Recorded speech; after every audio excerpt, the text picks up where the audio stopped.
Hello everybody, and just here, and welcome back to Shokei Shoujo Virgin Road. The Executioner and Her Way of Life. How did they get to that translation?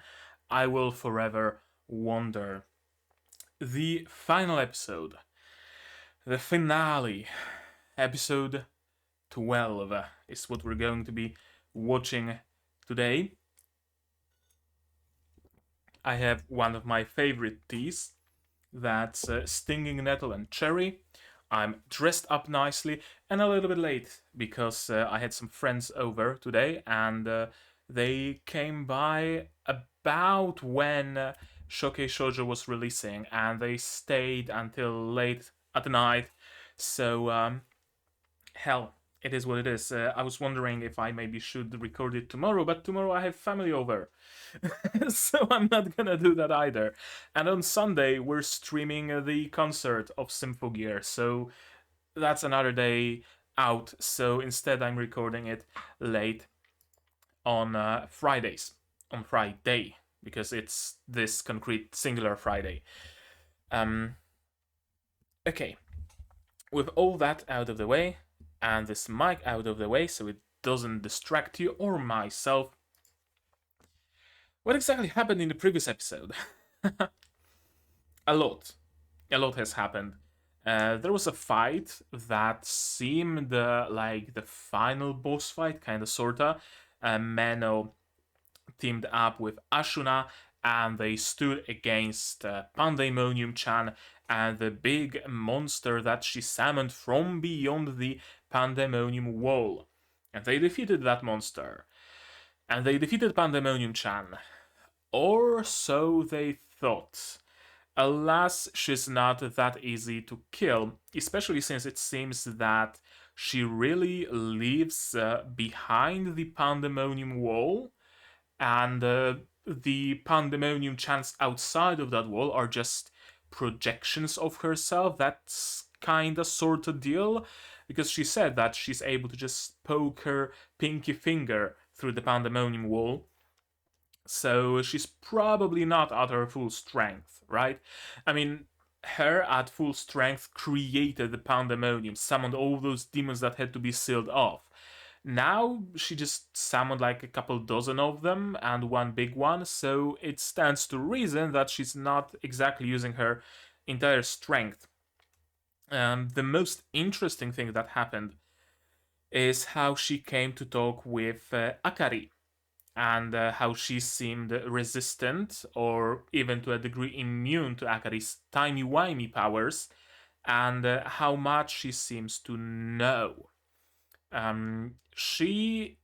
Pandemonium-chan, I mean, she seems to fill the role of a maybe not nefarious, but kind of a mischievous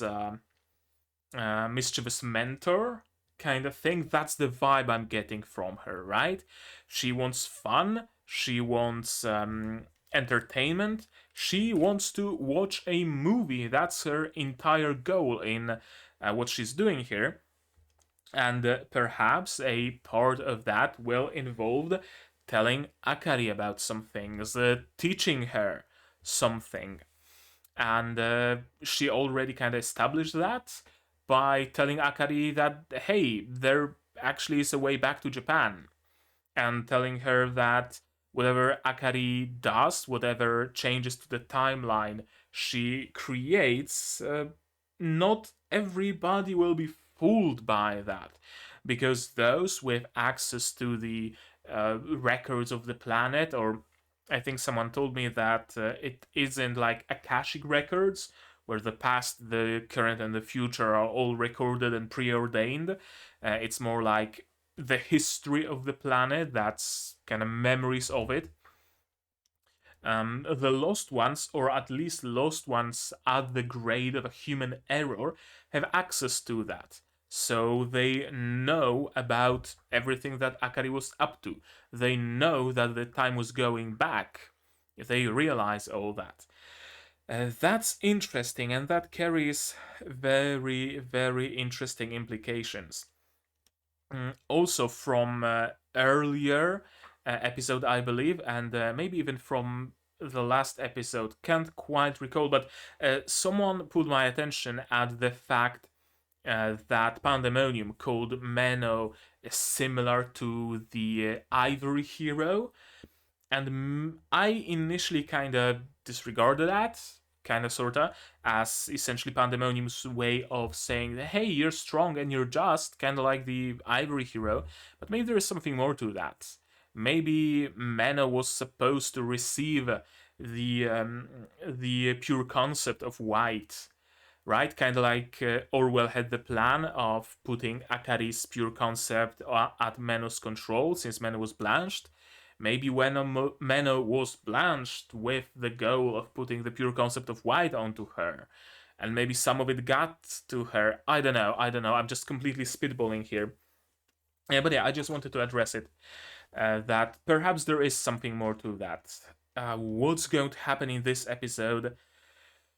That's anybody's guess, honestly.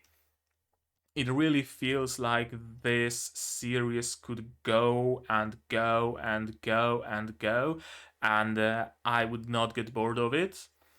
It's very hard for me to come up with a fully satisfying ending that feels like ending, because we know that it's a part of a much longer story that they will keep going and going and going and repeating their story if need be, and it's not just going to end at the duel with Pandemonium. It's just an obstacle on their way to their ultimate goal. How exactly will they deal with Pandemonium? I honestly have no clue. I have no clue. Because, first of all, she seems immortal. She can just resummon herself. Second of all, there can be multiple of her. Third of all, Menou at her like full strength with Ashuna's help weren't able to do anything with her, do anything about her. Akari with her timey-wimey shenanigans wasn't able to do anything to her.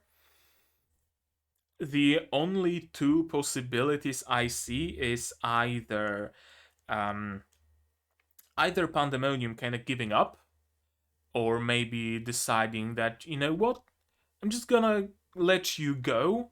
I'm gonna watch you. What you're going for here is much more entertaining to me than what I was going for. You know what? I'm gonna let you go. Entertain me. If that's one way I can see it going. The other way would be Akari somehow going back in time and somehow, I don't know, killing Manon before she managed to help Pandemonium escape. Maybe something like that. But the thing is, if Akari rewinds time again, Pandemonium Wall will crumble even further. And perhaps in this new iteration, Pandemonium won't really need help to escape. And maybe it's not gonna be her pinky finger, but her index finger, and she's gonna be able to do much more shenanigans. Interesting where it's gonna go. I'm, on one hand, I'm very, very, very hyped for this episode. On the other, I kinda dread watching it. Because when this episode ends, this season ends. And there's nothing more to be had. Not yet. Maybe I really, really honestly hope that this anime sees a lot of success, and I think it will. From what I recall of ratings, it's kinda up there. So I hope it's going to be greenlit for a second season, maybe a movie, maybe a couple of OVAs. I would love to see more. As usual, I will customarily wait a couple of seasons if there's no sign of another season of Shokei Shoujo. I guess I'm just gonna read the light novel or the manga or whatever is out there. I don't usually read light novels though, so I don't know. I don't know. We'll see. We'll figure it out. But right now, I'm gonna stop babbling because I've been talking for 10 minutes already, and I think you're dying to see it just as much as I am. So, as usual, sound, subs, and why is it running? And support, you can support my channel on Patreon, on Throne, link in the description, or by just sharing my videos around to people who you believe would enjoy it. Word of mouth really matters a lot in the spread of my content. And with all of that out of the way, we can finally start watching Shokei Shoujo, Virgin Road, episode 12, the finale. And we can watch it in 3, 2, 1, go.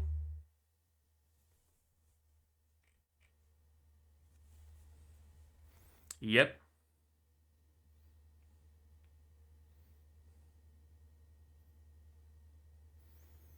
Oh, so it was a coordinated effort. Oh.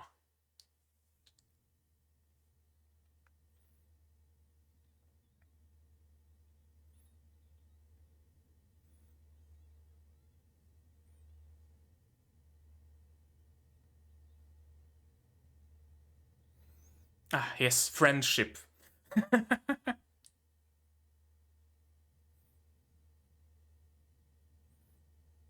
Wings? Yep.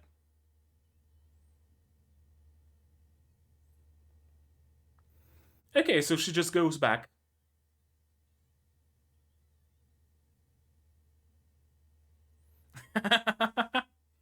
Besides, an after credits scene.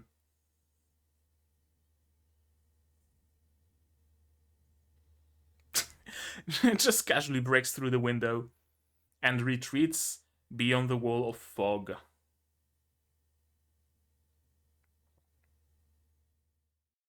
Ah, right, this CG monster. They didn't defeat it quite yet. Right, right.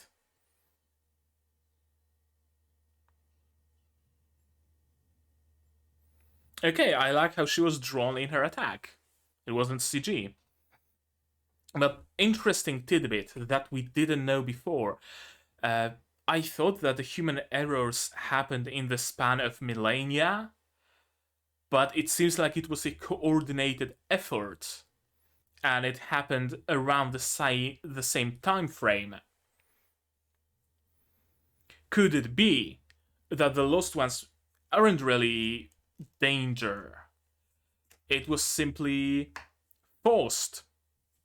I'm willing to put it on as I'm willing to chuck it up or whatever the fuck the way to say it is. It's Faust's fault is essentially what I'm trying to say. Perhaps Faust is trying to keep the lost ones from the way of returning to Japan. To what end? I don't know. But I have a feeling that the human errors wouldn't have happened if the Faust allowed them to just return to Japan. And I have a feeling that the lost ones really don't, all of them don't have the potential to be a human error. If the Faust and the noblesse and everybody else decides to play nice by them, the lost ones will also play nice. That's, yeah, I think that's the case.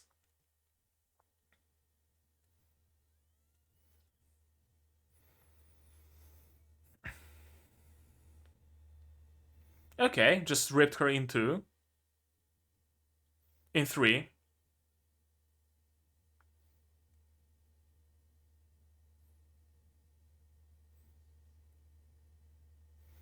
And she just casually regenerates, of course.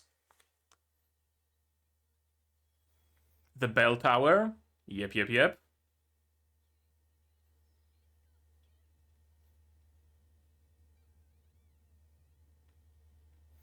And she just casually reconnects again. Okay, I like it that in a close-up shot she's actually drawn. Of course, Ashuna.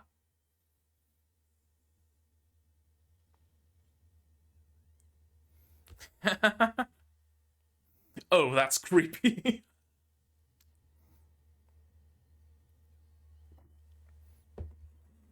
Oh no. Oh, woe is them.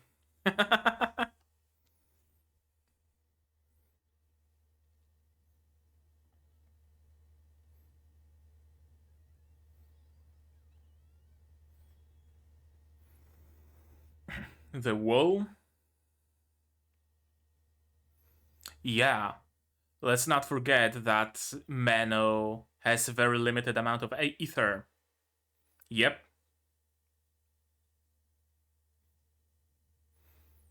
Can she have like a semi-permanent connection to the earthen vein, though? Constantly suck out power from the earth.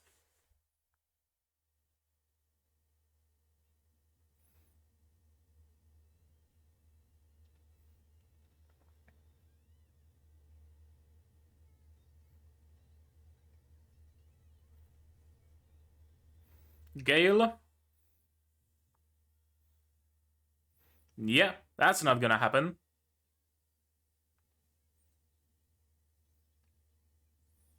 She's not entirely wrong.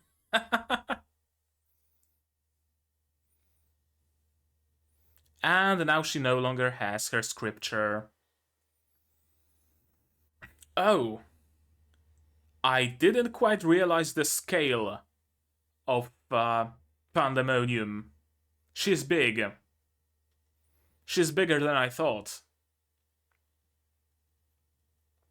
Yeah, no scripture, no weapon. Only the defensive inscription on her robes.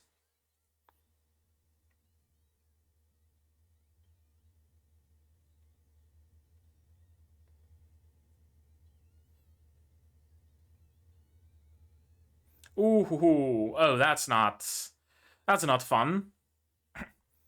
Ashuna's back? Or did she just throw her sword? Yeah, she just threw her sword.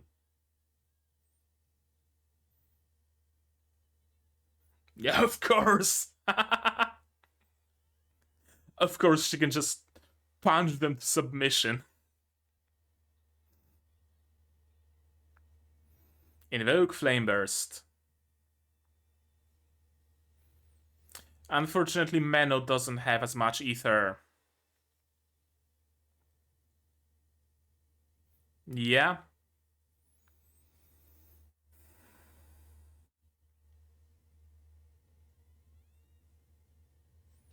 Blam! Instantly turned to dust.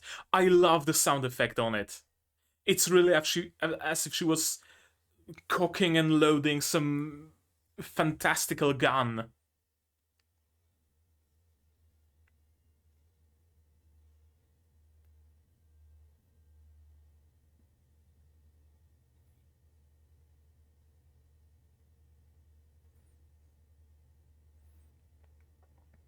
Question.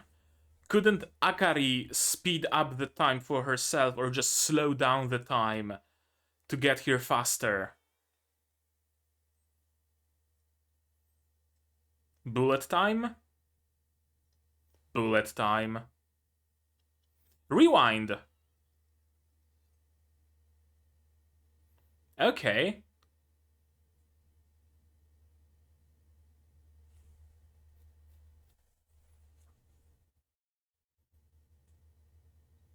Akari. Akari.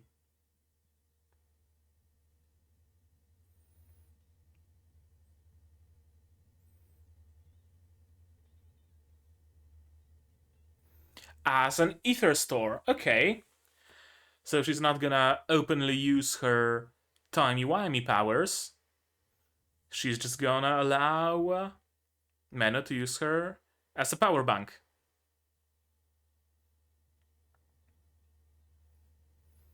Don't question it, just use her ether.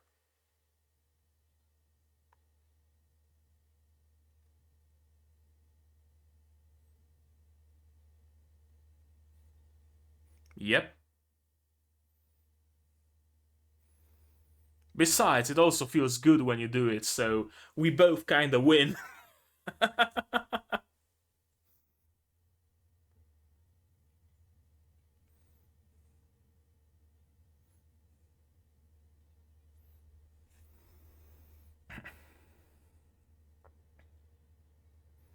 Is Pandemonium just watching? She's just watching. Okay, I like it.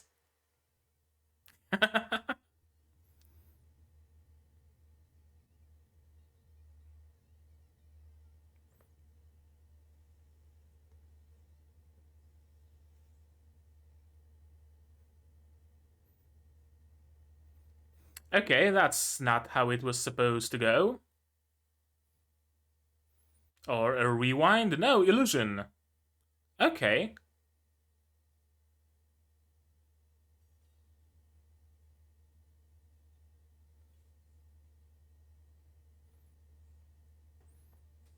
Ah, yes, both of them are holding the weapon and going for one big flame burst that will disintegrate everything in their path. Of course, the classic. Power of the Nakama. Subarashi.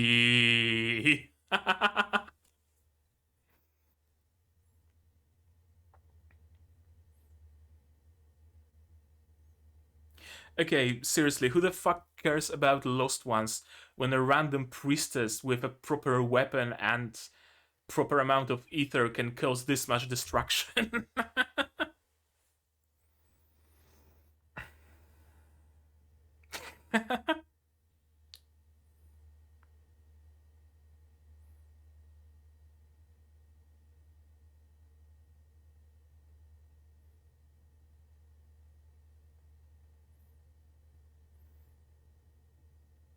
Yeah, she still has the headband.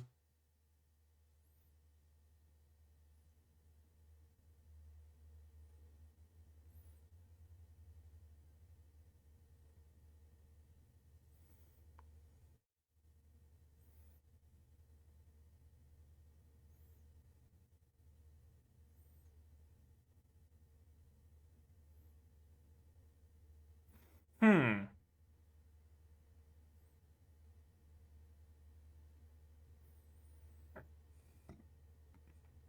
Yeah, she's after fun.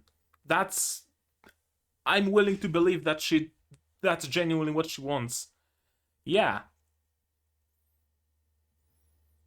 she just enjoys the distraction, the struggle.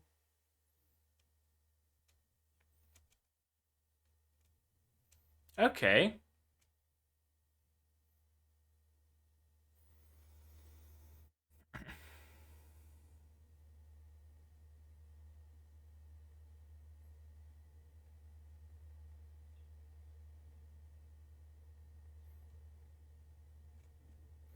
Sort of sold. Oh, that's interesting.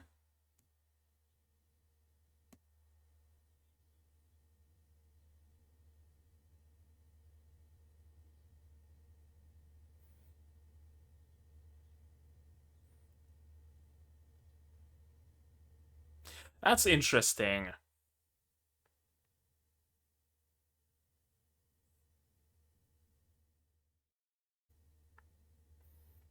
So Menou no longer has the quote unquote excuse of, oh, we're just gonna travel around and maybe we're gonna be able to find something that kills Akari. If not, oh well, we're just gonna spend some nice time together. No, she now has a proper goal.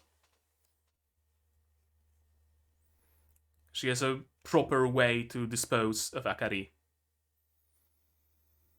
She is. You're very much onto something.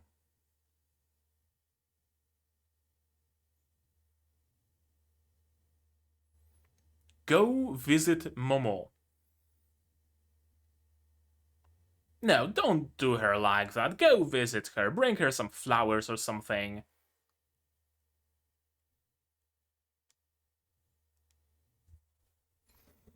We're only barely past halfway through. Okay.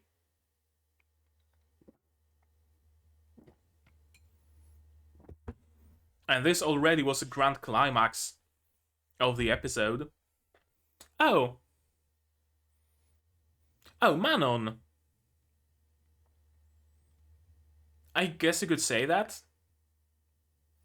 Wait, is it the chapel where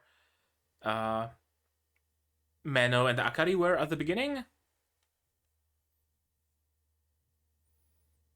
That's exactly what happened. That's exactly what happened, Manon.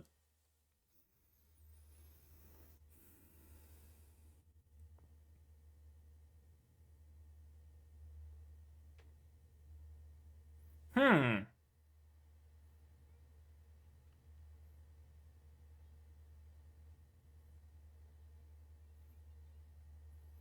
Oh, that was the dude that Menou killed in the first episode.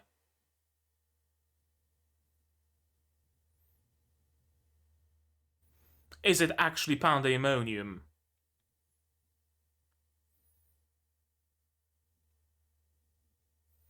It's pandemonium, isn't it? They really are sisters. So my first initial instinct was correct. They are sisters. It's not Akari, it's not Menou. Manon and Pandemonium are sisters.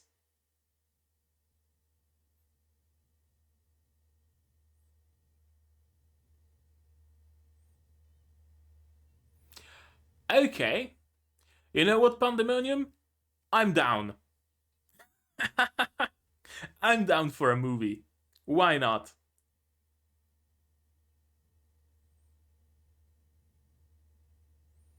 What fun is there in making sense? Chaos is where it's at. Thanks to Akari's help.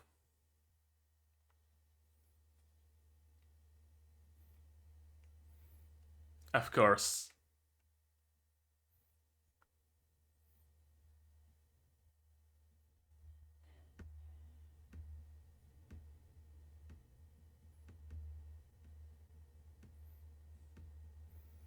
About?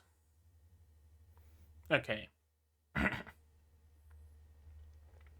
I thought she had some secret or something.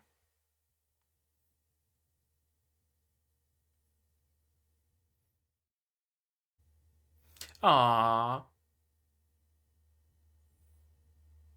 such a sweet moment. Gals being pals. Is there anything better in this world?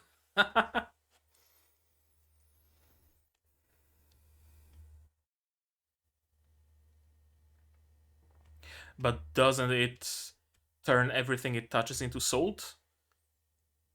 Can you even grab it? Can you even touch it?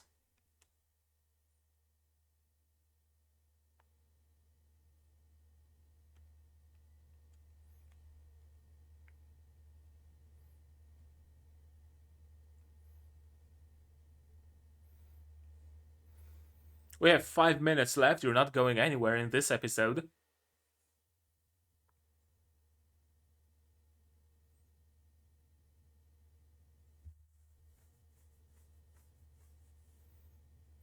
Or does she no longer want to do that?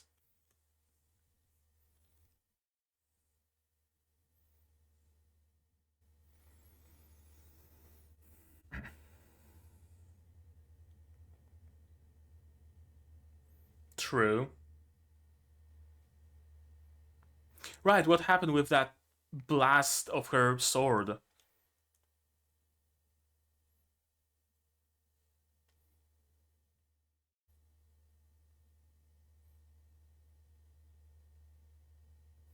I like Cecilia.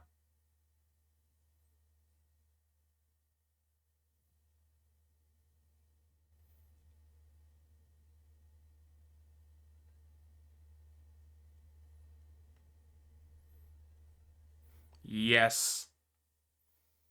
Manon said it once. Now it's also Cecilia who says it.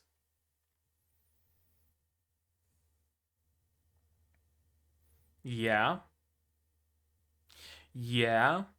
The seed of doubt that Manon has sown in her soul is sprouting.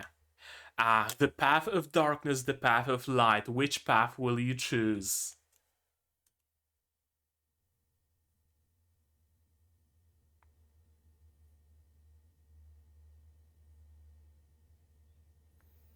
Ah, of course. abandonment issues. She's like a puppy.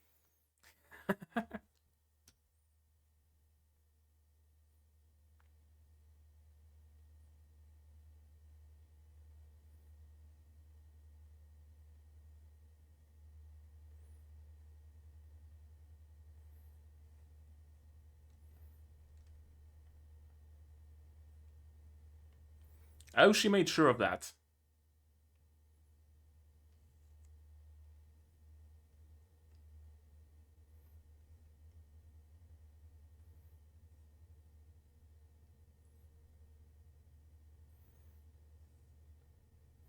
Yes, she was.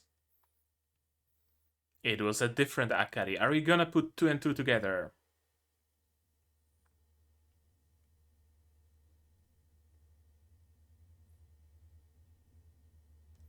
You could say that.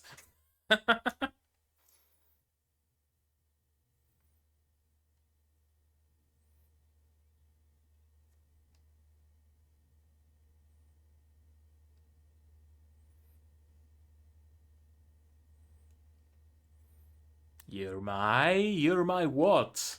You're my what, Menou? You're my what?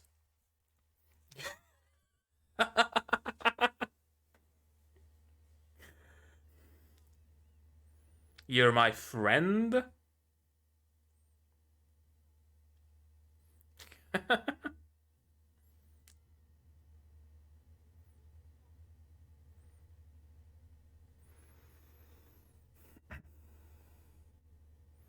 Can't do what?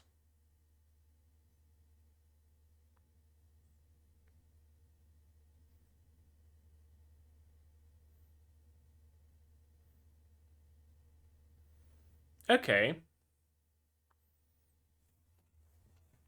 Right, Momo is worried that Menou is so attached to Akari by now that she either won't be able to kill her, or if she does, it will just eat away at her. Makes sense.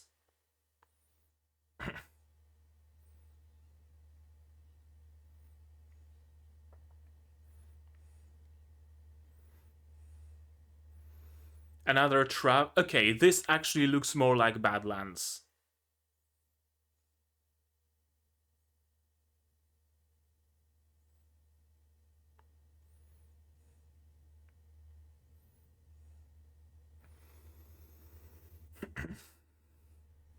I mean,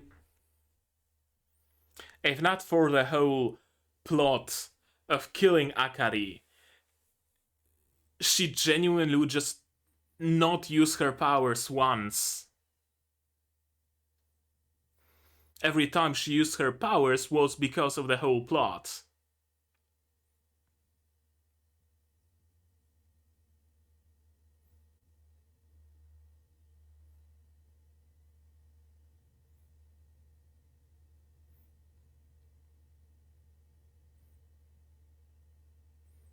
Egg firm.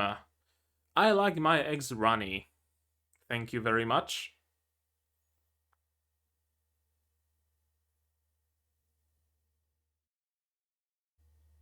That's it.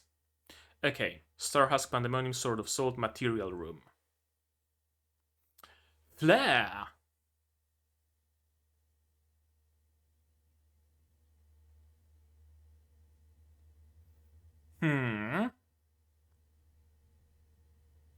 And she's aware of the repetitions.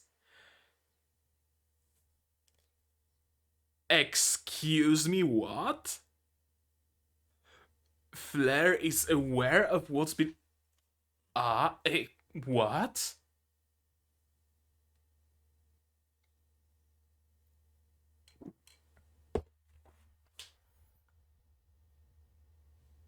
How though?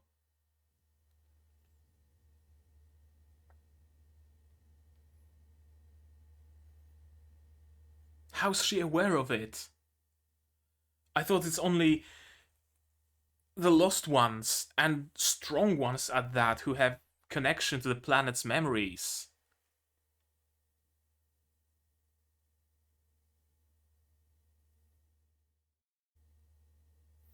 Okay, you can't just drop that and not make a sequel. Holy fuck.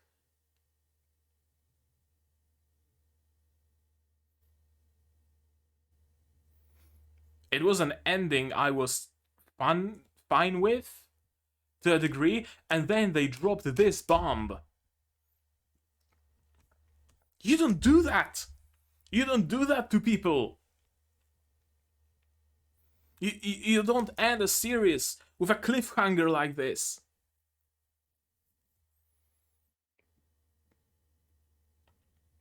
And all I have left is speculations. Because we won't get more information about what the fuck Flare meant. How the fuck did she get access to the planet memories? What the fuck was she? Who the fuck was she communicating with? What the fuck's she doing on that throne? Why is her hair short now? Ah! Second season, please. Second season when? Jesus Christ.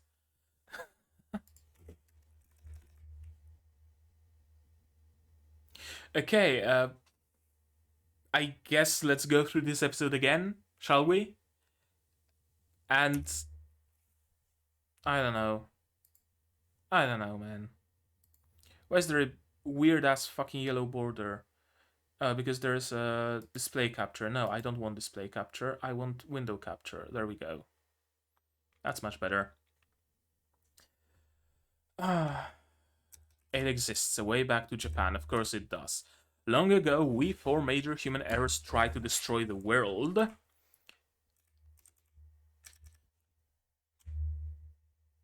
But only for one reason. Because we wanted to return to our home world. If there's anybody stopping them from doing so, it would be Faust. Okay, let's see.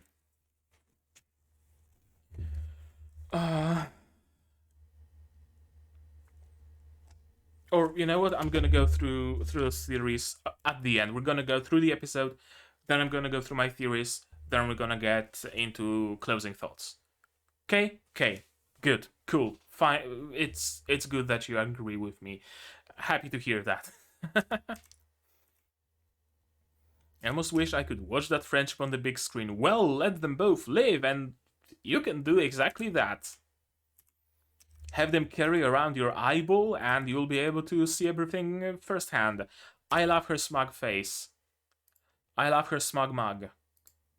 I'm gonna screenshot it. I'm gonna make it an emote. Time to begin one final struggle.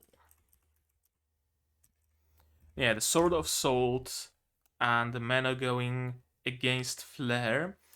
I fully expected to actually see that in this season, but apparently not. Apparently it's a tease for what might be coming in the second season. I wonder. Yeah, it actually has me wonder.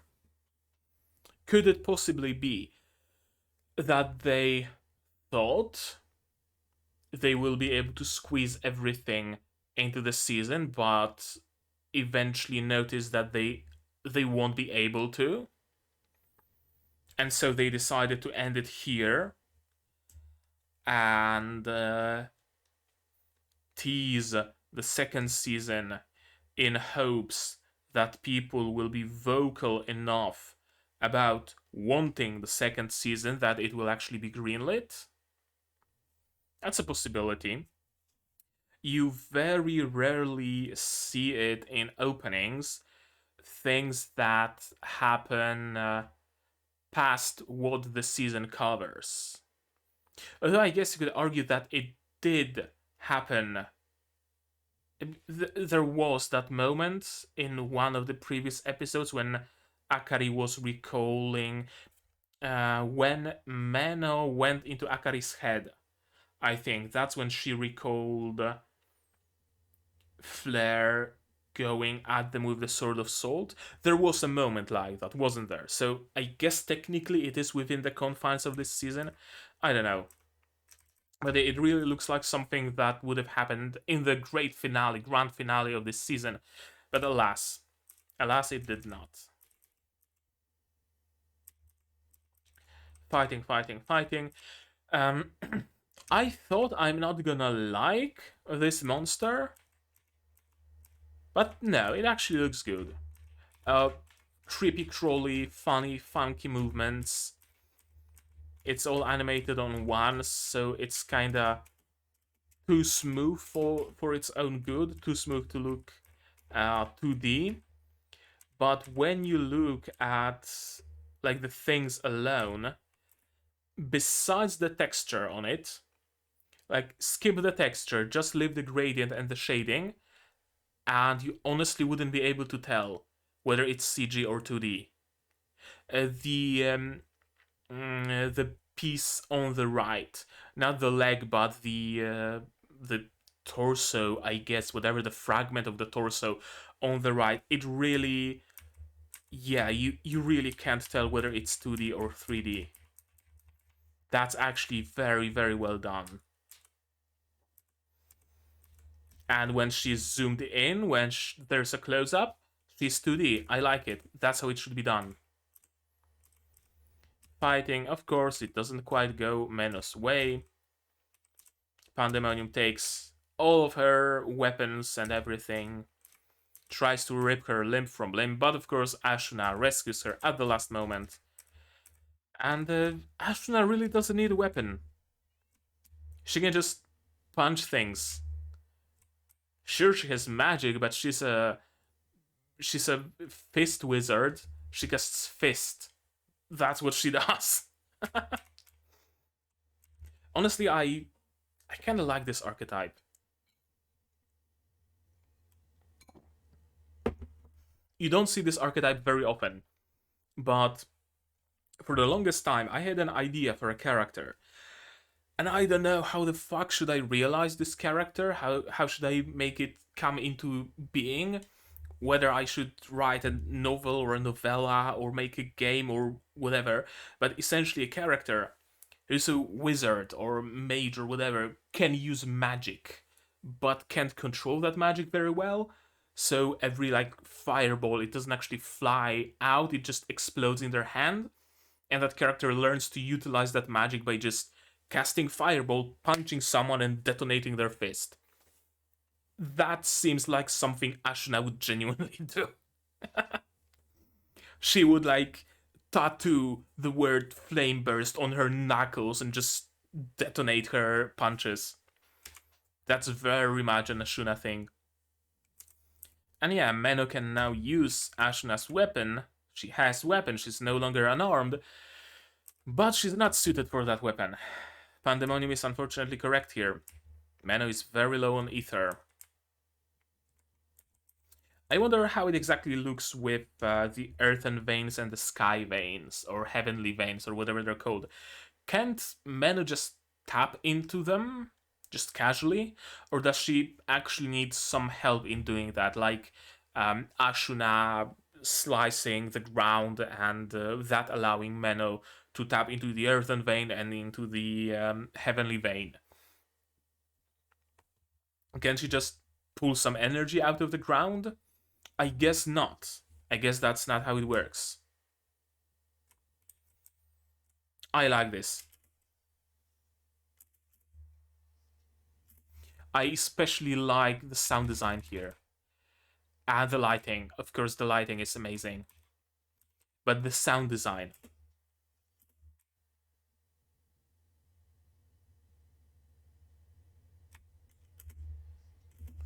It's just her finger casting some magic. But there's some mechanical click clacking in the background. And I love it. I love that little bit of mechanical click clacking. Yeah, it's just her finger. There's no mechanical parts here. But I don't know. I have a weakness for techno magical sound design, I guess you could call it. The flying devices in Yojo Senki and the weapons in Yojo Senki. Chef's kiss. This also chef's kiss. Love it. Alas, Menou is out of ether.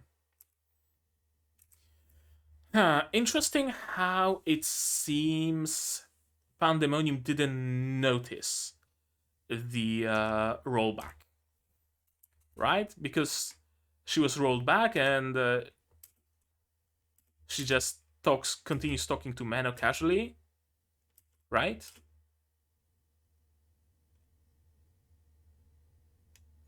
Yeah, she just talks to Menou casually, as if nothing happens.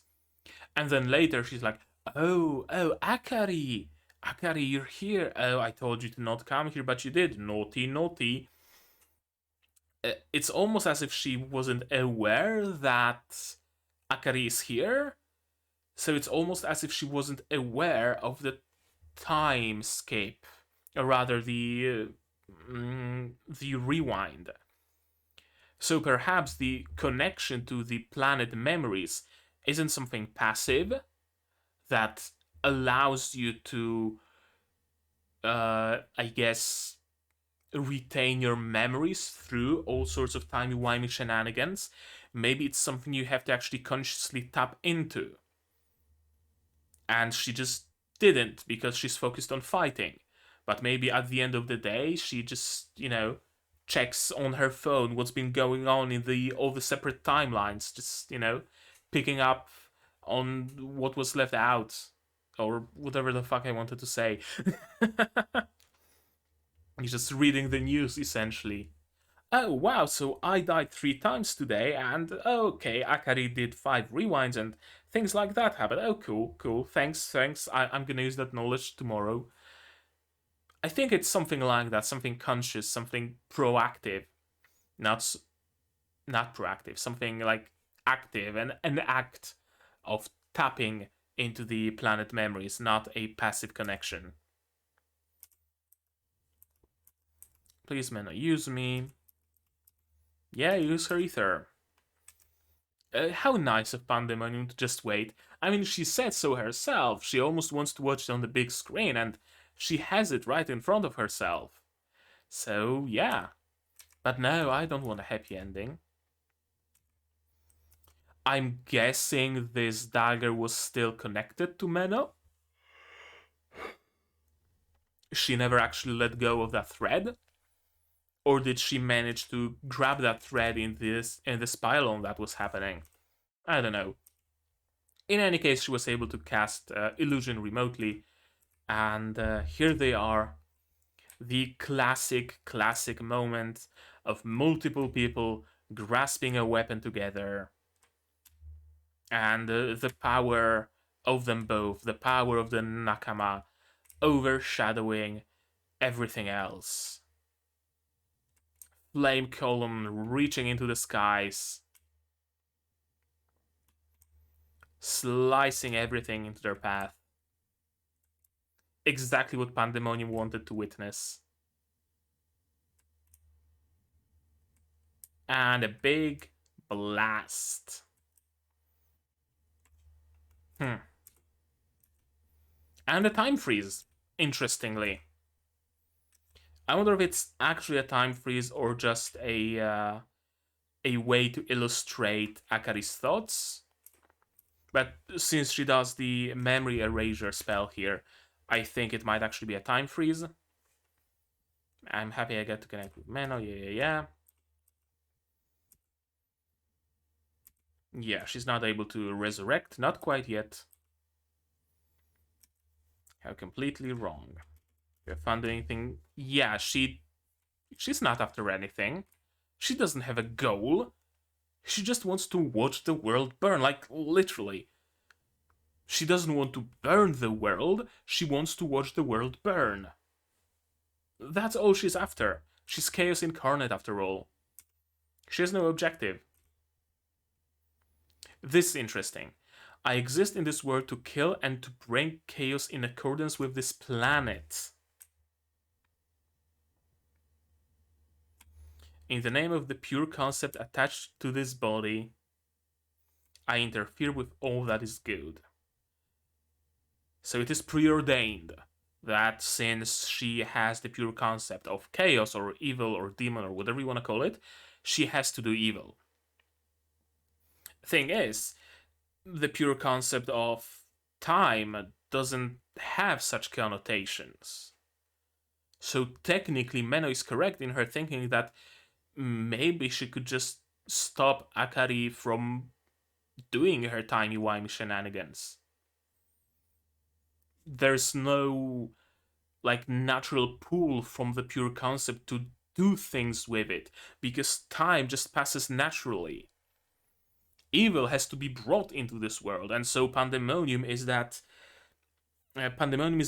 gate, that outlet, that magnet that creates and brings about all sorts of calamity. But time, there's no need to summon time. Time exists. There's no need to move time. Time already moves. And also, as I mentioned before, Akari, not once, not once has she used her powers outside of what was necessary to continue this whole scheme of getting rid of her. That's very important, very interesting. Because it essentially means that all the fear about Akari using too much of her powers and eventually succumbing to her is a self-fulfilling prophecy. Because through their attempts at stopping Akari from using her powers, from doing all sorts of things, it ultimately leads Akari to use her powers more, to the point where it eroded Pandemonium Wall and freed Pandemonium from beyond it. Yeah, I think that genuinely, if Akari was just left alone, maybe actually placed in some place where lost ones gather, not a place where lost ones gather, meaning a farm upstate where all the sick dogs go to live happily ever after, right? But actually a place that cares about the lost ones. She wouldn't have the need to use her powers, and she would barely have the desire to do that. Maybe some minor tiny things. Oh no, I fell and scraped my knee. I'm just gonna rewind it to where my knee is fine. And that doesn't have much of an impact on the world. Her rewinding the whole world has much more of an impact. And the ability used on that scale has only ever been prompted by their scheme to stop Akari from being a danger. You get what I'm getting at? Yeah, that's a self-fulfilling prophecy. Full on. Now, there was something you want to know. Sword of Soul has the power to destroy any pure concept. Are you happy or not so much? Yeah, that's interesting.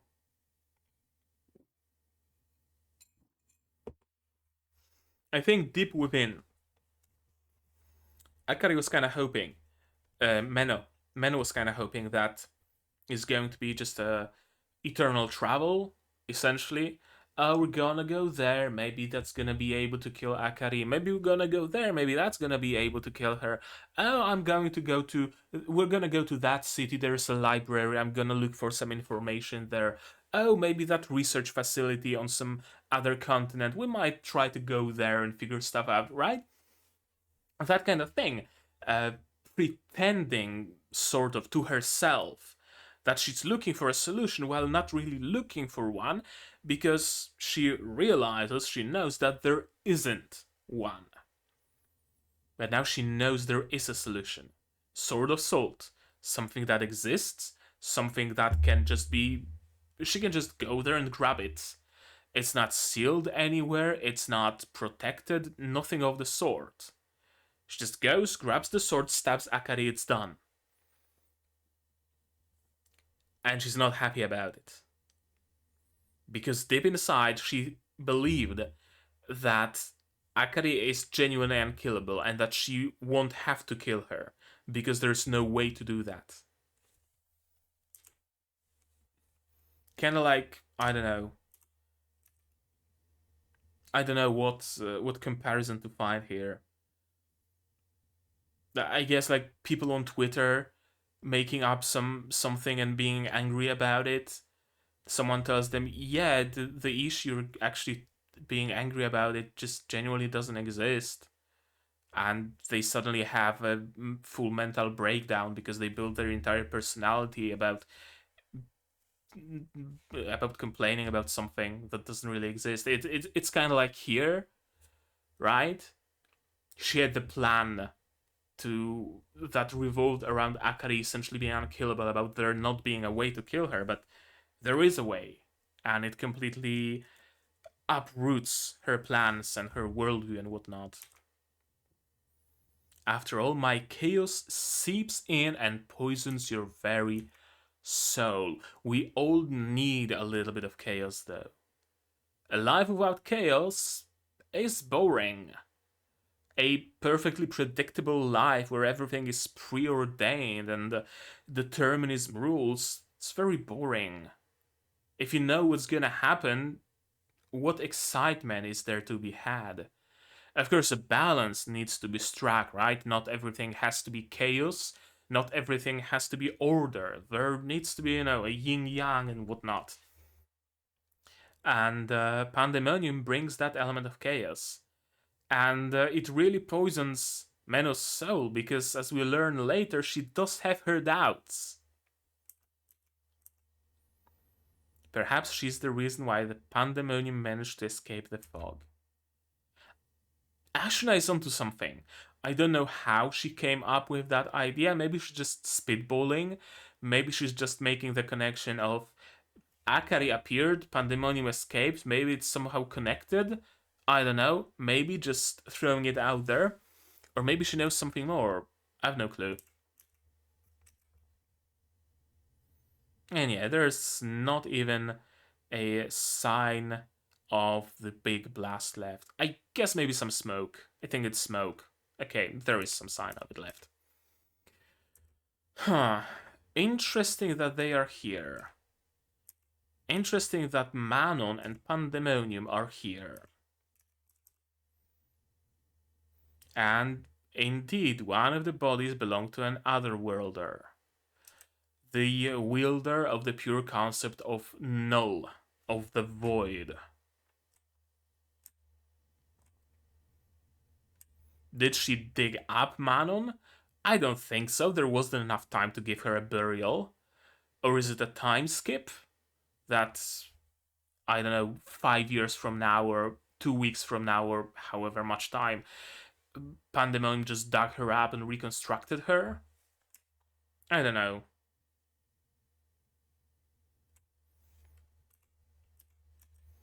I wonder if it's gonna give Manon some powers. Probably not. Why would she help me? Because she is your sister. Interesting. So my initial my initial thoughts were correct. Because I initially, without even knowing any relationship they have, I initially thought that Manon and Pandemonium are sisters. I had absolutely nothing to base my theory on, but that's what I thought. Then I thought that, hey, maybe Akari is Manon's sister, maybe Menou is Manon's sister, but it turns out it genuinely is Pandemonium. Even when the memories fade and your personality is gone, perhaps something remains intact, your very soul. And from that soul, both your personality and your memories can regrow. Like, that seems to be the case. That seems to be the case because, on the example of Menou was blanched. She shouldn't have any emotions, she shouldn't have any memories. And sure, she might not have any memories, but she has personality. She thinks a lot, she's caring, she's smart, she's snarky. She has personality. She doesn't feel like someone who's blanched. So the personality can actually regrow. Manon is perfectly correct here. First 1,000, then 10 years ago. Yeah.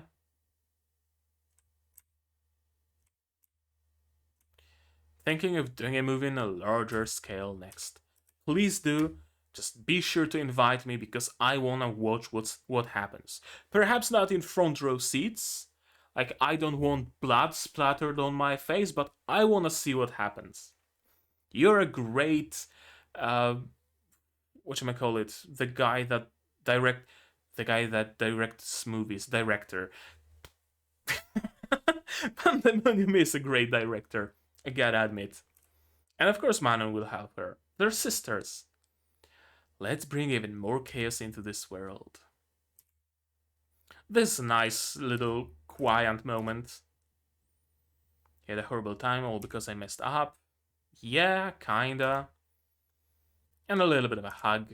A little bit of a reach. I want to say reach around, but that's not what a reach around is. A little bit of a hug. I'm just gonna call it a hug. And Sword of Salt can destroy any pure concept. Possibly. So that she doesn't become an atrocity the way Pandemonium did. Nothing points towards her ever becoming one, though. That's the thing. They're always acting from the standpoint of, hey, bad shit is gonna happen because bad shit already happened.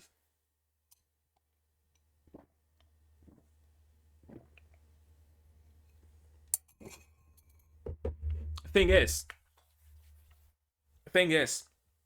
the four major human errors, they probably weren't the first lost ones around. And from what I recall, those four major human errors is what prompted the Faust to start hunting down the lost ones. But what of the lost ones who were here before? They weren't an issue. There weren't any major human errors happening back then.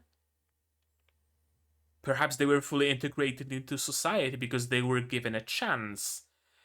Perhaps they didn't use their powers enough to the point of becoming a human error, to the point of losing themselves in their power. Because they didn't need to fight for her life, they had no need to overuse their powers. Sure, there are some people that might have some predispositions to abuse their powers. The guy with the pure concept of void very much seemed like that kind of dude. Like, with this power, if I don't like someone, I can just poof. I could just erase them. Oh, the power corrupts. Right, but there are also lost ones like Akari, like Manon's mother. They're not doing anything, they just want to live. And it very much feels to me like the Faust has some ulterior motive there. It very, very much feels that way. Of course, Momo will tag along. Momo would never leave you. You're different from Flair, you should follow your own path, no matter what kind of path it may be. First time she heard it from Manon, and the seed was sown. Now Cecilia, someone that that Menou maybe not reveres, but has more trust in her, says the same thing. And now that seed has been watered, and a little bit of fertilizer has been sprinkled on, and the seed already sprouts. The seed of doubt. Maybe I don't need to kill Akari. If hypothetically, I'm just throwing it out there. I'm not like seriously thinking that it might happen, but on the off chance, should it ever be possible that I could guarantee that Akari would never kill anyone, or let her pure concept go out of control or harm anything, what would I do then? What would you do? Would you go left or would you go right? Would you go the path of villainy and kill Akari? Or would you go into the sunset and spend some time with her, have fun, travel the world? What would you do, Menou? What would you do? And of course, she has her own doubts. She has her own thoughts about Akari forgetting things. What could have caused it? Huh? I wonder. She doesn't know what exactly caused it, but she sees that it's very, very sus because the hair, the Akari that Menou was with during the time when she was her original self, had the memories of everything in the past and whatnot. But this current Akari has memories of stuff in the past, except the time where she was her other self. Hmm. You're my what? Okay, what are those? What are those shots? This is from the classroom. From the classroom that Menou often dreams of. And here is Akari's silhouette waving goodbye on a land of white, I'm assuming the continent of salt. A way for Akari to go back to her own world eventually is discovered and she just goes back. Maybe not. What was that all about? I don't know. I don't know. And yeah, what were you going to say? She was going to say that you're her friend. Okay, what are you on about, Momo? You can't, Menou. The Menou I love, the one who's a valiant executioner, can do that. Can't do what? Can't execute or can't spare her. I think that's what Momo is worried about. That Menou is going to spare Akari. Maybe she's going to run away with her. She's going to shed her image as an executioner, as a priestess, pure, just, and strong, or she will forge her own image of what purity, justice, and strength is. I think that's closer to what Menou would actually do. If you act for her sake, I just know these feelings will eat away at you. Yes, one way or another, it will eat at Menou. It will eat away at her. If she kills Akari, she's not going to. She's not going to be fine with it. If she spares Akari, well, what was all her upbringing and learning and her life up to this point about? She was made. Her purpose in life is getting rid of people like this, and she went against it. Where is she going to go now? Who is she? Right? All those questions would arise. It's really a lose-lose scenario in the end. And of course, Momo would rather deal with that because she doesn't have that kind of a bond with Akari, and she's perfectly fine killing her. We're setting up for the sanctuary. Yeah, if I could guarantee that Akari would never let her pure concept go out of control, I would. But yeah, before Akari loses all of her memories or sense of self, I'm gonna kill her. After all, I'm a pure, just, and strong villain. Not a priestess anymore. A villain. Make sure you kill me. Yeah. And this. Flare sitting on a throne. Not only chaos, but a portion of vessel is also escaped. Okay, chaos escaped from pandemonium. Sure. Chaos being pandemonium-chan. Vessel. What the fuck is a vessel? Scripture, third character invoke. Our world is beyond words. Portion of the vessel. What the... This is the first time even a fragment has emerged since the star husk hatched. It was... Okay, I think I know what it's about. Flare. For whatever reason, wants to do some world altering shenanigans. And she uses Akari for that goal. I'm gonna note it down. Flare wants to do some world changing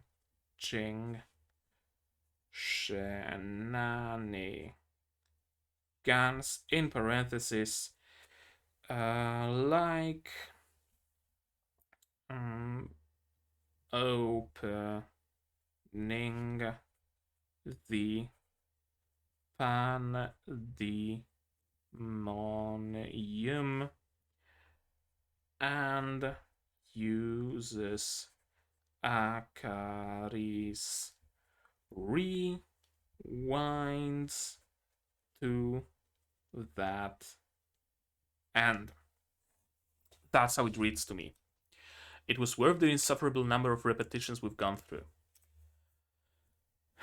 Yeah, something emerged, some vessel, something was freed. Thanks to the repetitions, we know that Akari's repetitions and rewinds make the world creak and bend, and sometimes something breaks, and sometimes something falls apart. It very much feels like Flare has some ulterior motive here.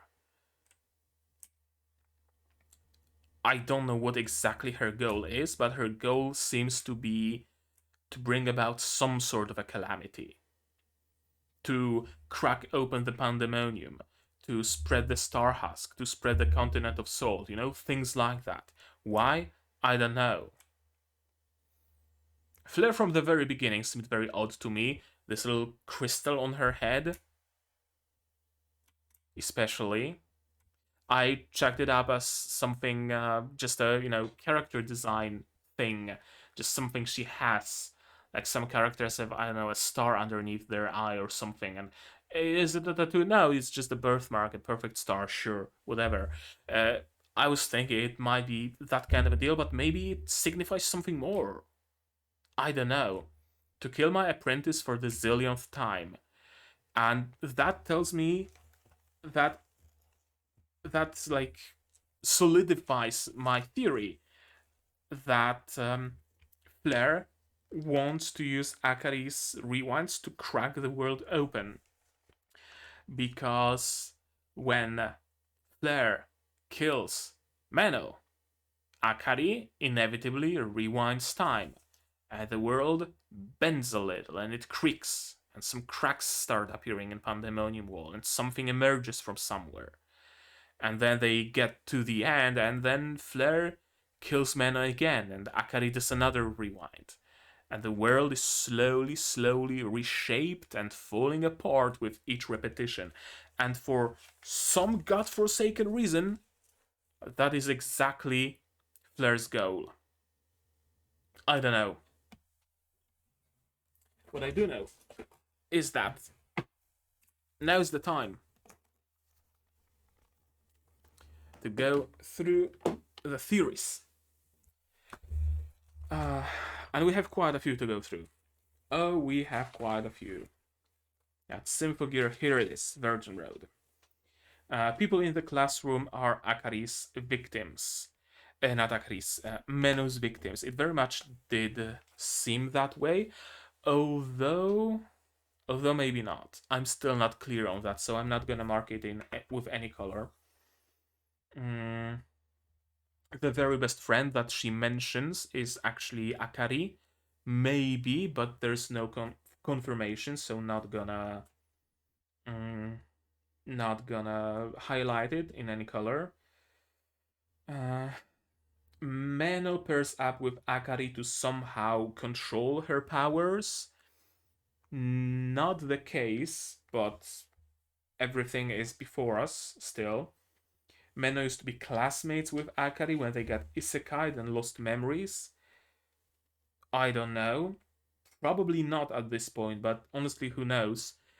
Menou could very well have been an isekai person who was just blanched out of her pure concept, even completely empty and devoid of anything, an empty husk. It's possible. Improperly attached concept is unstable. What about properly attached one? I'm still not sure about the exact distinction between an improperly attached concept and properly attached, so I'm gonna leave it alone. Menou defeats Flare. As Flare dies, she congratulates Menou on happy life and friends. Well, that didn't come to pass, did it? Or rather, we didn't get that far, so I'm gonna leave it alone again. Could Akari rewind people to their original worlds? We don't know that. Human errors were caused by someone, like the Church of Faust, fucking with the pure concepts, not by their holders themselves. Possible. I wonder. Possible, but there's no confirmation. I think the world, not the world, the village that Menou was at, that was completely turned white, was whitened and blanched as a result of Orwell experimenting with blanching pure concepts or something along those lines. But there is no mention of human errors possibly causing that. If anything, there's a mention in here that it was the Lost Ones who caused the human errors, who banded together because they wanted to destroy the world to go back to Japan. So actually no, that one is incorrect because human errors were caused by the Lost Ones. Indirectly, it was Faust's fault, probably. Probably they denied them a return to their world or something like that, and that prompted the Lost Ones to do what they did. But it isn't that the church just fucked around with pure concepts and just used the Lost Ones as a scapegoat. Um, Erasing memory to keep pure concept in check? Probably not. Yeah, actually, genuinely not. It's the other way around. Overuse of a pure concept is what erases memories. You can't just erase your memories of a pure concept and then be able to just not use it, or rather, then lose the ability to use it. Akari rewinds knowledge. Rewinds?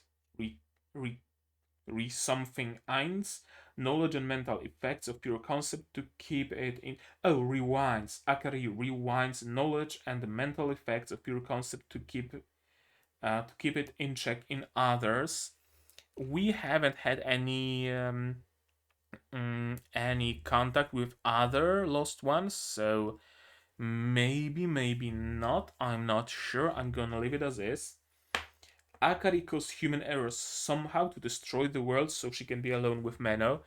Probably not. It really leans into the Akari as a yandere theory, I guess. But I'm gonna leave it here just on the off chance that maybe Akari has a third personality that she hides even deeper. It's entirely possible at this point, honestly. Manon poisoned her father. We don't have a confirmation why, one way or another. I don't think she did. I don't think she did. I'm just gonna cross it out in orange. Pure concept of chaos is inert in the bloodline. Iron Maiden somehow utilizes it. Okay, so pure concept of chaos is inert in the bloodline. That's just not true because it's not hereditary, as we learned.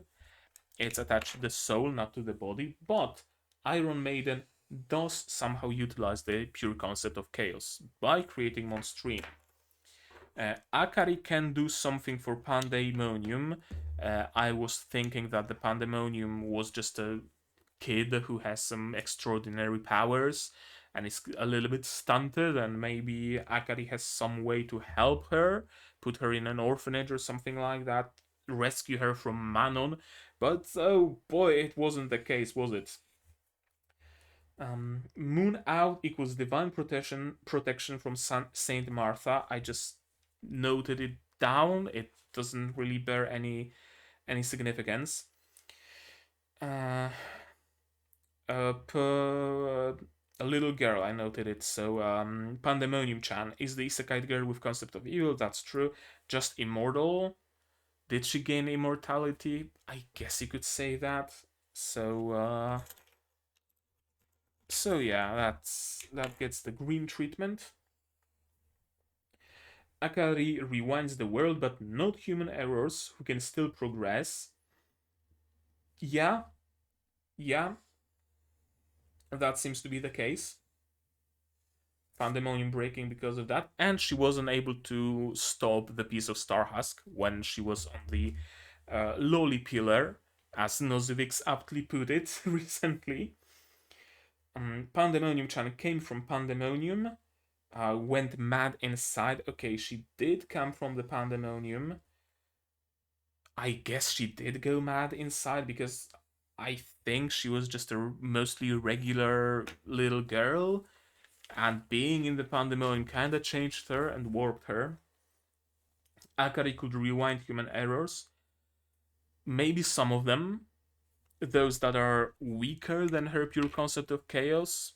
Maybe I'm just gonna highlight it in yellow because she technically could, but would she? Can she rewind all of them? That's unknown. Manon and Menou are sisters. Well, that's just not true. Manon and Akari are sisters.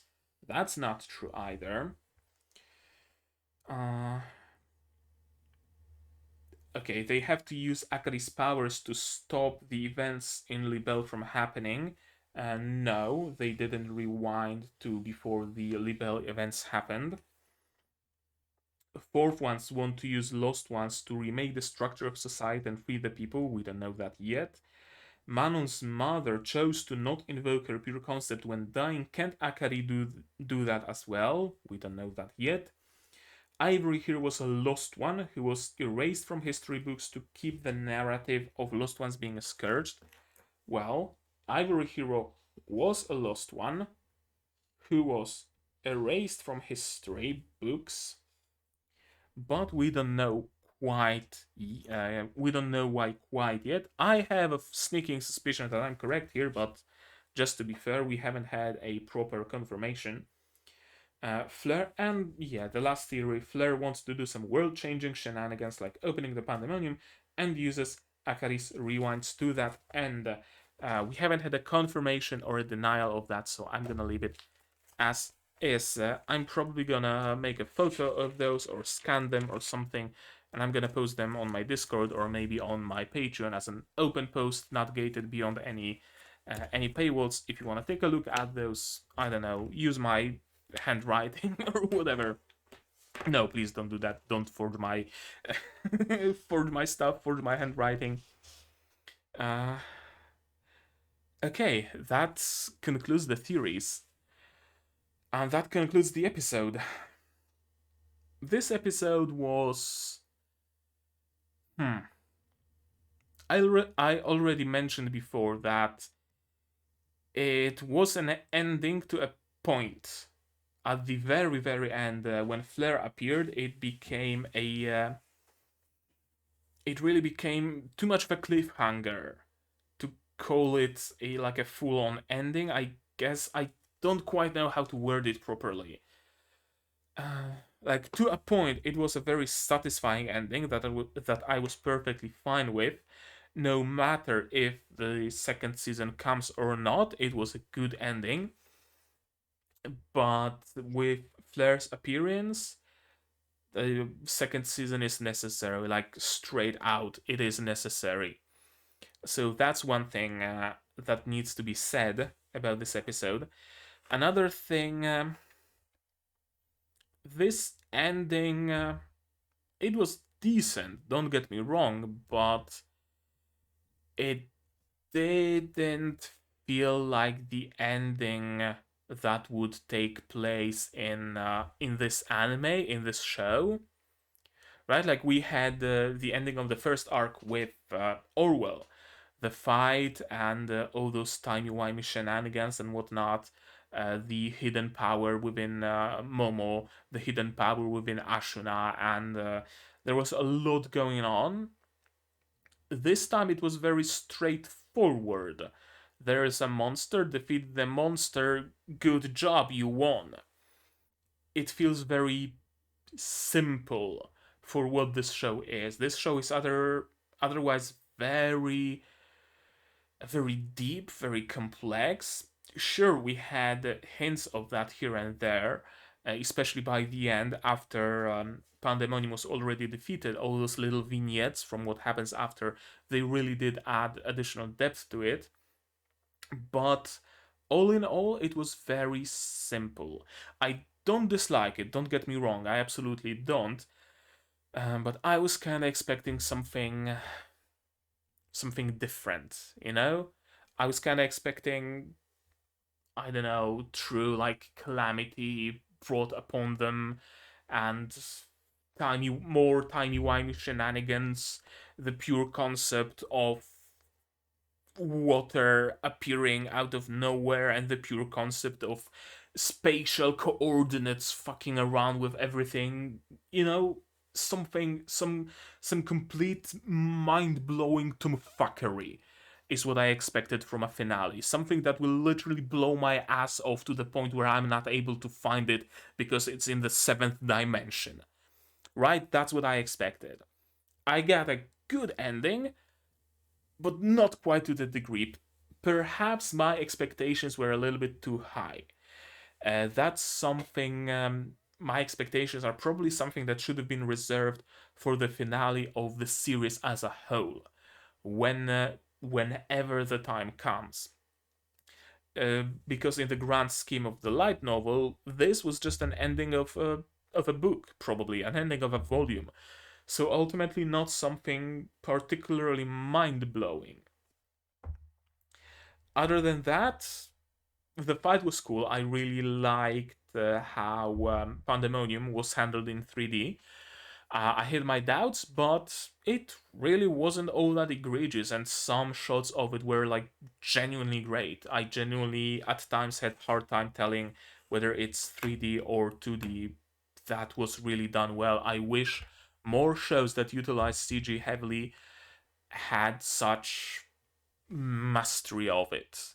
I really wish. So that was cool. The fight was imaginative. I like how we're constantly being reminded and how it constantly is a factor that the Menou is strong, but she has very little ether. It's not something that the creators of the show, of the light novel, are forgetting about. Because sometimes we have a situation where the main character or some secondary character has an established weakness, but whenever it's convenient, that weakness is completely forgotten about. Not in this case. Menou is fighting for her dear life, but she loses her scripture, she loses her dagger, and she's completely harmless, essentially. She has protection on her robes, and that's it. She's running low on ether. Without her scripture, she can't really cast any magic. Without her dagger, she can't even cast gale or thread. She's just. She can cast bubbles. And that's all. And that's it. So, I like it. I really, really do. Of course, I probably enjoyed Ashuna the most. I love her archetype. I love how absolutely straightforward and headstrong she is. You need my weapon? Here, have my weapon. I can use those. Here's my gun, here's my sword. Come on, come at me. I really, really do enjoy Ashuna, and I will never not enjoy this archetype of a character, honestly. The vignettes that came after the fight, I kind of wish that Ashuna met with Momo, just for that little bit of maybe not closure, but as a sign of their slowly budding friendship, I guess. So they could meet at some. I wish they would have met at some bar or something with a drink or a tea or things like that. Just talk about recent events. Annoy Momo a little bit for Ashna to laugh at her and the little rivalry, that little chemistry between them. I kind of wish we got that, but alas. Momo's moment with Menou was very, very cool, very heartwarming, very like you can feel the friendship. I can't believe I'm referring to it as such, but you really could feel the friendship in that scene with the hug. That wasn't like love, like romantic love. It was friendship that bonds them, uh, regardless of the love that Momo has for Menou. There is also a very deep layer of friendship there. Um, I'm still not quite sure, or rather, yeah, I think I am sure, why Momo wants to take it upon herself to kill Akari, to kind of absolve Menou from doing that.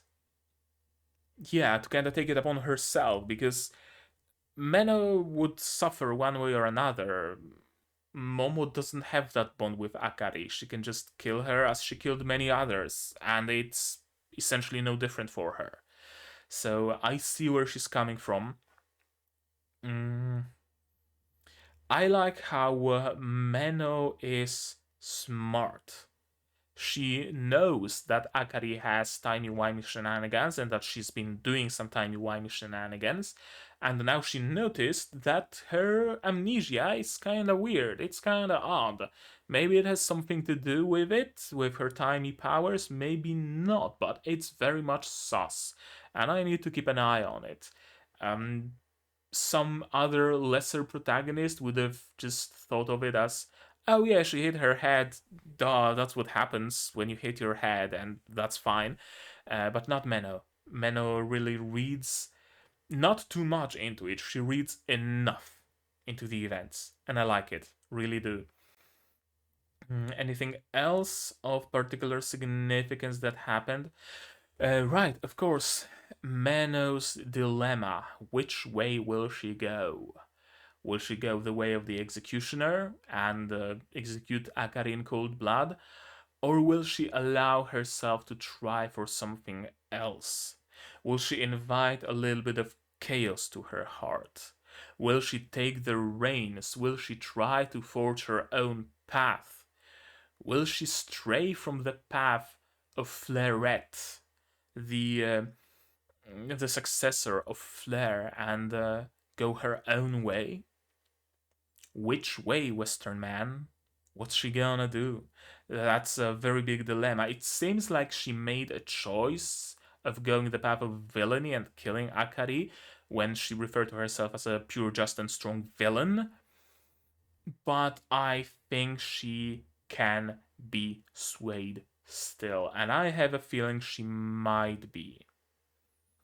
I have a feeling this time around, this rewind, this repeat, this loop is different in more ways than just pandemonium cracking open.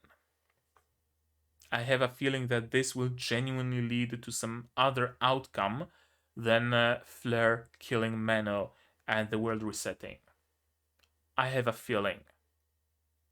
And I will not be able to confirm my feeling, to confirm my theory, because it's the finale. It's the last episode. What am I to do? What am I, poor soul, to do? And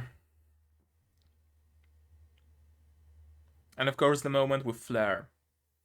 It makes sense why she would be going against Menou. Initially, I thought that it's like Menou protecting Akari, that Fleur appears and is like, oh, if you're not going to kill her, then I will, and something like that. But maybe not. Maybe Fleur just appears there and she's like, no, you can't kill her, you have to die. Because I need to break this world apart, and for that, your death is necessary. Like, no hard feelings. I still like you as my student, as my protege, and I wish it could have been the another way, but for Akari to rewind the time, you have to die, so off you go. Interesting. Interesting. I have no clue about her motivations. I can't have clue about her motivations because it came completely out of left field. The reveal of Flair as kind of the mastermind behind it all completely blindsided me, I'll be honest with you. I knew that Flair is important in some way, but not that she knows of Akari's loops and that she's actively using them to her own ends, whatever those ends might be. One hell of a way to end the season, isn't it? With something like that. Jesus Christ.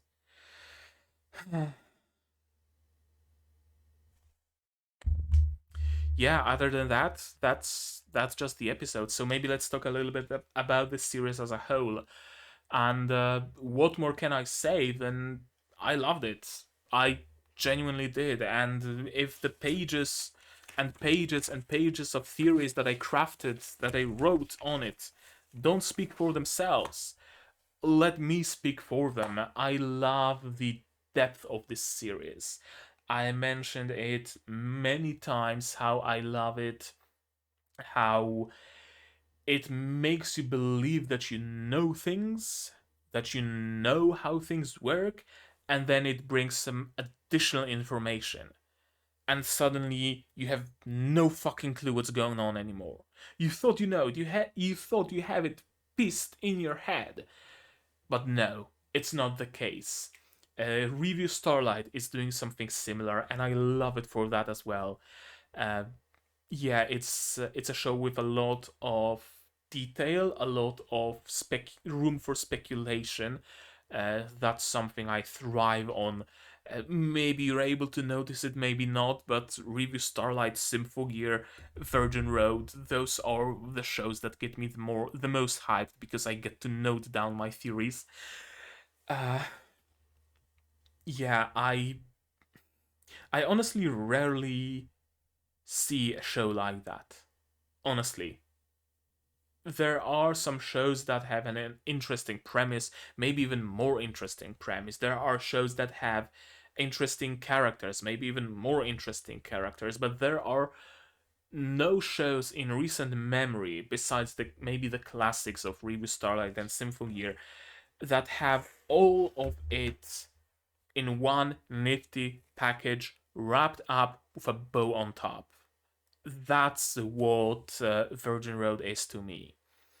And I honestly think that I will kind of place it on my mental shelf besides Symphogear and Revue Starlight, on that shelf of shows that are deep and have a lot of room for speculations and for theories.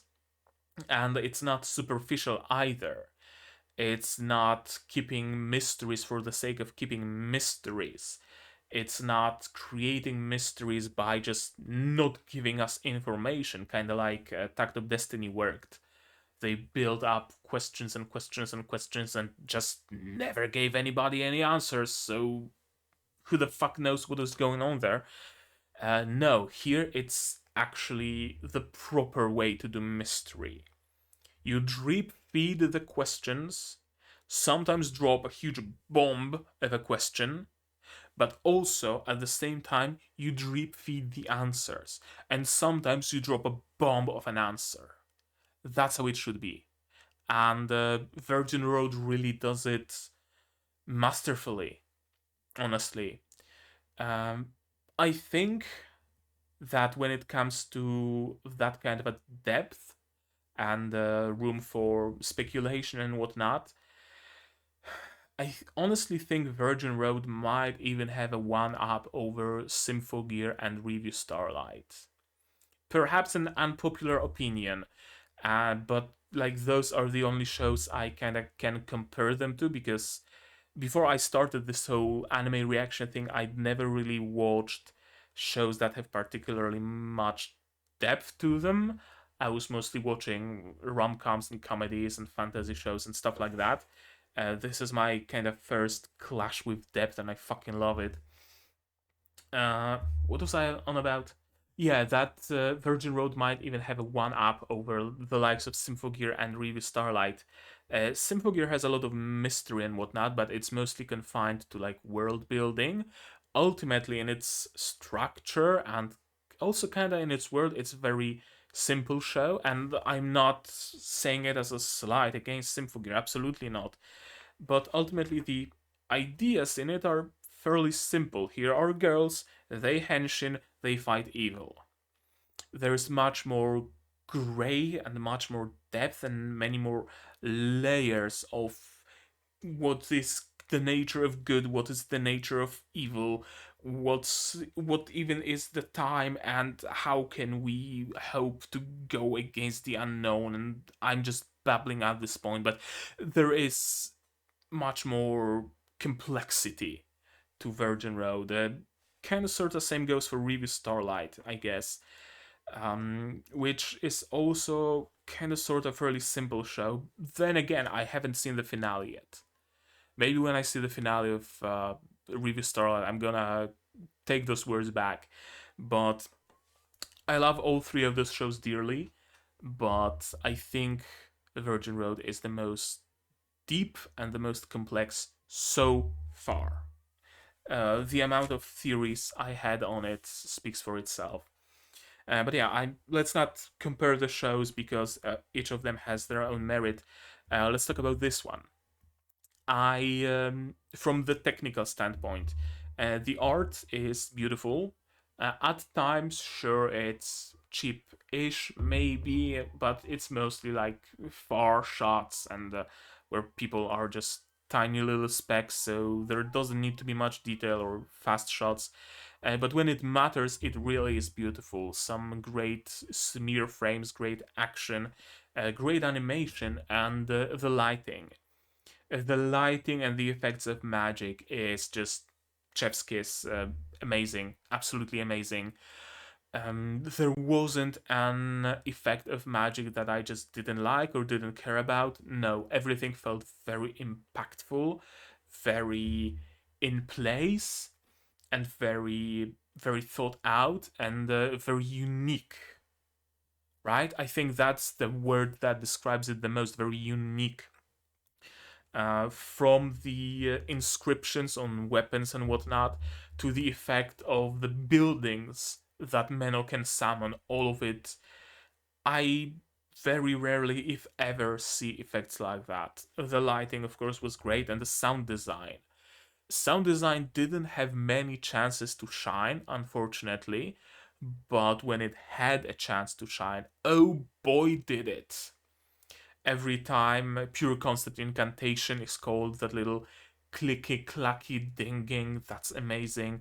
The effects of Akari's little time gun that she was using, very out of place, but also very fitting, and also super cool. So I'm just gonna go by the rule of cool and say they're cool.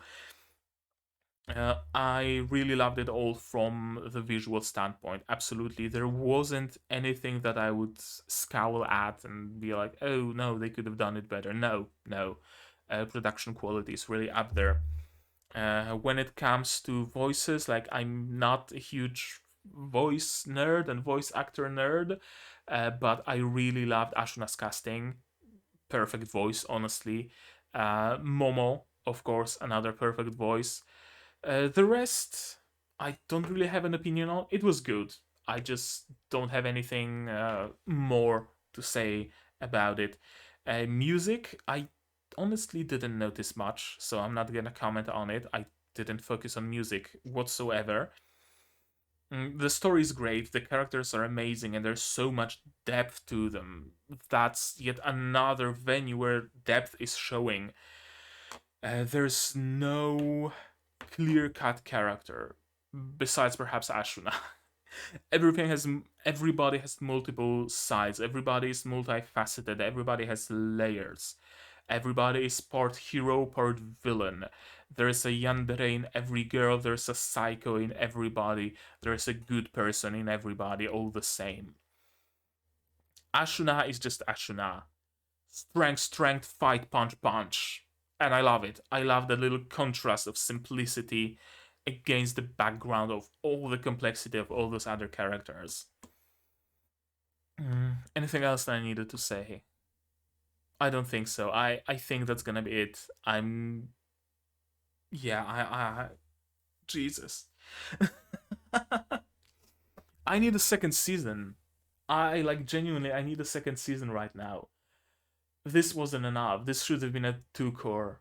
It absolutely should have been a two core or a split core or something like that. Or they should have gone with the sequel announcement in the credits of the finale or something.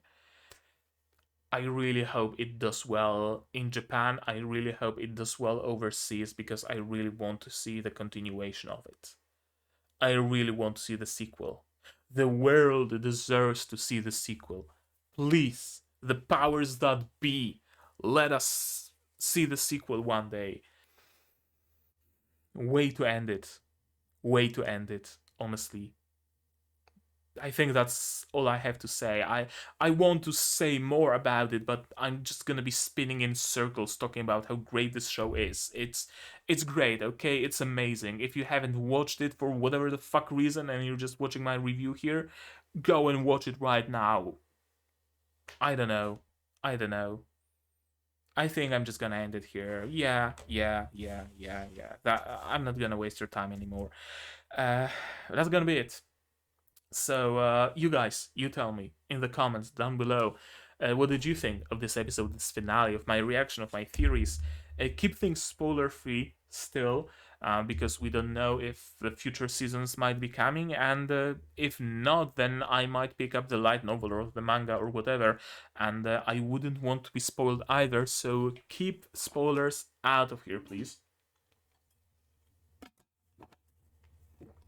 There is, however, my Discord server here and link in the description that you can join, and there's a Virgin Road channel there, and you can talk spoilers there freely as long as you use spoiler tags.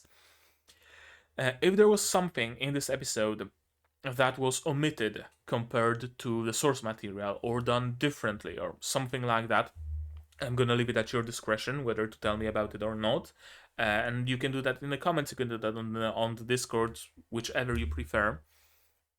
But yeah, no spoilers, just clarifications. I'm fine with clarifications, not with spoilers. Like this video if you liked it, disliked it if you disliked it, but tell me why so I can improve. Subscribe to the channel to be notified of future releases. I guess no longer of Virgin Road, but I'm still recording Symphogear, I'm still recording Spy X Family. There's also Tatenusha no Nariagari Season 2. There's also Skeleton Knight in Another World. And anything else? Right, Revue Starlight. I almost forgot. Yeah, those are the shows I'm recording right now. So if you want those, or whatever comes the next season, because we're very rapidly approaching it, stay subscribed, click the bell icon. Also get notified of my live streams. We're gonna be streaming Symphony concert the day after tomorrow, or tomorrow, it depends on your time zone, I guess. And I'm also gonna be streaming my my look at the shows of the next season and picking and choosing things to watch. So might want to stay subscribed for that. If you really like what I'm doing, you can support me on Patreon. Link is down in the description. For $10 a month, you get early access to non-seasonal shows like Symphogear and Revue Starlight, and whatever other non-seasonals get into my my schedule. We'll see about that. And for just $1 a month, you also get placed in the credits, you get access to a role on my Discord server, and that grants you access to a special Patreon-only channel where I sometimes post some sneak peeks and previews and whatnot. You can also support me on Throne. You can pitch in or don't. I don't know. It's a brand new thing that I just added to my description, so suit yourself. And if you don't want to spend any money, you can support me as well, of course, by spreading the word.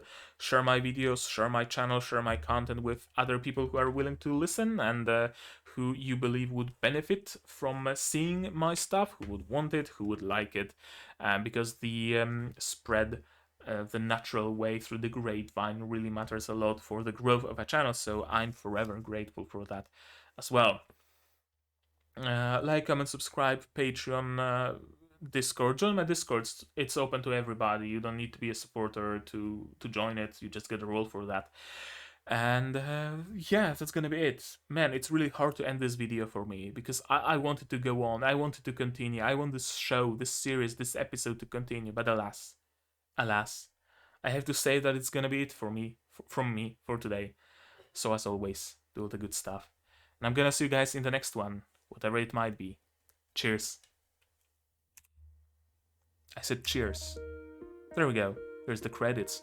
You can help expand this list if you want, or not. It's up to you.